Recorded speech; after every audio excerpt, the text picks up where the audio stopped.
Hello students, जैसा कि आप सभी को पता है आजकल हम कौन सा टॉपिक कर रहे हैं, कॉन्ट्रेक्चुअल कैपेसिटी। कॉन्ट्रेक्चुअल कैपेसिटी का मतलब है जब भी कोई पर्सन कॉन्ट्रैक्ट करता है, चाहे ऑफरर है या ऑफरी है, दोनों की क्या होनी चाहिए, कॉन्ट्रैक्ट करने की कैपेसिटी होनी चाहिए। तो कॉन्ट्रैक्ट करने की कैपेसिटी हमारी अकॉर्डिंग टू सेक्शन 11, 12 मैंने आपके साथ डिस्कस कर लिए हैं। अकॉर्डिंग टू सेक्शन 11 जो माइनर नहीं होना चाहिए वो क्या होना चाहिए, दोनों पार्टियां मेजर होनी चाहिए। और अकॉर्डिंग टू सेक्शन 12 क्या कहता है, जो जो पर्सन है वो क्या होना चाहिए, साउंड माइंड होना चाहिए। और हमारा थर्ड टॉपिक है डिसक्वालीफाइड बाय कोर्ट नहीं होना चाहिए।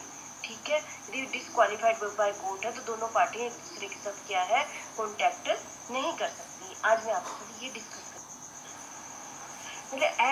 an agreement with the person disqualified by some other law is a void agreement। यदि कोर्ट के द्वारा किसी भी लॉ के अकॉर्डिंग दोनों पार्टियों को डिस्क्वालीफाइड कर दिया गया है तो वो जो आपस में कॉन्टैक्ट बनेगा ही नहीं, वो स्टार्टिंग से क्या होगा, वॉइड एग्रीमेंट होता है। ठीक है, तो ये आपने ध्यान रखना है। एग्रीमेंट यदि कोर्ट के पहले ही डिस्क्वालीफाइड कर दिया तो वो कौन सा एग्रीमेंट होगा, वॉइड एग्रीमेंट होगा।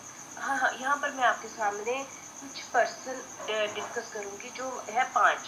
ठीक है, तो पांचों पर्सनों को भी इस डिस्क्वालीफाइड में ऐड कर लिया गया। यदि ऐसे पर्सन करते हैं तो वो क्या माने जाएंगे, वॉइड एग्रीमेंट माने जाएंगे। ठीक है, जैसे सबसे पहले अपना अलाइन एनिमी अलाइन मतलब विदेशी दुश्मन। ठीक है, उस केस में ऐसा पर्सन जो रिपब्लिक ऑफ इंडिया नहीं है, ही मे बी अलाइन फ्रेंड भी हो सकता है और अलाइन एनिमी भी हो सकता है। ठीक है, यदि वो अलाइन फ्रेंड भी है तो उससे भी रिलेटेड क्या लगाए हुए हैं, कुछ रिस्ट्रिक्शनें लगाई हुई हैं गवर्नमेंट ने, लेकिन उसके साथ यदि वो कॉन्टैक्ट करता है वो वैलिड माना जाता है यदि वो उन रिस्ट्रिक्शनों को ध्यान में रखकर करता है।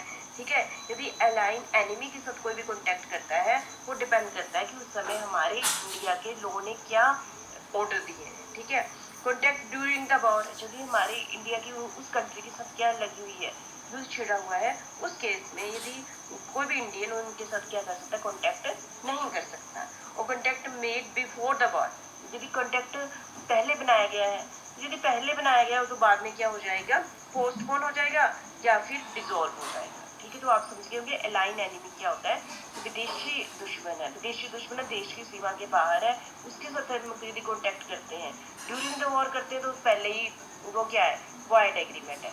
हाँ, यदि वॉर से पहले कर देते हैं तो पहले क्या था, वैलिड कॉन्टैक्ट था, लेकिन बाद में क्या हो गया, पहली वॉइड कॉन्टैक्ट। मैंने आपको बताया ना वॉइड कॉन्टैक्ट क्यों देते हैं, ये उसका एक ही केस है। ठीक है, दूसरा है हमारा फॉरेन सब रीजन देयर डिप्लोमेटिक स्टाफ। ठीक है, जो इंडिया में कई बार होता है ना, some privilege दी होती है, generally can not be sued unless they own their own submit to the judgment of or law court। ठीक है, they can enter into the contract enforce those contract in a court। ठीक है, जैसे कोई बाहर वाला है हमारे यहाँ आया हुआ है तो उस पर कुछ रिस्ट्रिक्शनें लगी हुई हैं कि उन उस पर क्या कर सकते हैं, केस नहीं भी कर सकते हैं। But an Indian citizen has to obtain a period, उससे पहले सैंक्शन लेनी पड़ती है सेंट्रल गवर्नमेंट से, उस पर क्या करना पड़ता है, केस करने से पहले सेंट्रल गवर्नमेंट से हमें क्या लेनी पड़ती है, परमिशन लेनी पड़ती है। ठीक है, जैसे कि पहले when he was instituted a suit in a court against the person desire to sue him. ठीक है, तो आपने ये देखना है कि उस पर कुछ रिस्ट्रिक्शनें लगी होंगी। ठीक है, an Indian citizen has to obtain a period section of the central government, मतलब उस पर केस करना तो सेंट्रल गवर्नमेंट से क्या लेनी पड़ती है, उससे परमिशन लेनी पड़ती है, जो बाहर वाला पर्सन है। ठीक है, जैसा कि आप सभी को पता है कि कंपनी बनती है, कंपनी क्या है, आर्टिफिशियल पर्सन है। आर्टिफिशियल पर्सन है, इसमें मेंबर का क्या होता है, आपस में कोऑपरेशन होता है। और ये कंपनी कैसे बनती है, कंपनी एक्ट 1956 के अकॉर्डिंग बनती है। कंपनी यदि आपको सारा कार्य कैसे करना पड़ता है, मेंबर ऑर्गेनाइजेशन और आर्टिकल ऑफ एसोसिएशन को ध्यान में रखना होता है। यदि कंपनी अपने मेंबर ऑर्गेनाइजेशन के बाहर जाके काम करती है तो वो क्या होती है, अल्ट्रा वायरस कहा जाता है। इस सिचुएशन में कोर्ट उनको ऑर्डर दे सकता है कि वो फ्यूचर में कोई भी कॉन्टैक्ट नहीं कर सकती।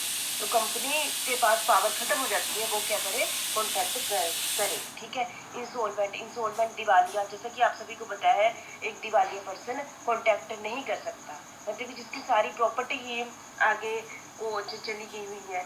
ठीक है, ऑफिसर रिसीव जो ऑफिसर असाइन कर दिया गया है उसके सेटलमेंट के लिए, इंसॉल्वेंट पर्सन के लिए, उसमें उसने उसको डिसक्वालीफाइड कर दिया गया है। ठीक है, कन्विक्ट मतलब जब भी कोई पर्सन जिसको जेल हुई है उस केस में वो भी कॉन्टेक्ट नहीं कर सकता।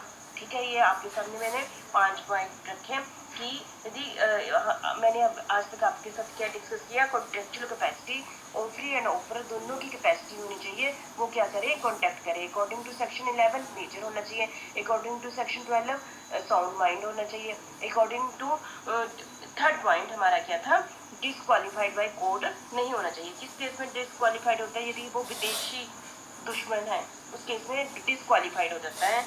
और फॉरेन का कोई पर्सन यहाँ आके किसी मेन ऑफिसर बनकर या कोई काम के लिए यहाँ पर आया है, उस पर भी केस करने से पहले हमें परमिशन लेनी पड़ती है, सेंट्रल गवर्नमेंट से लेनी पड़ती है कोऑपरेशन।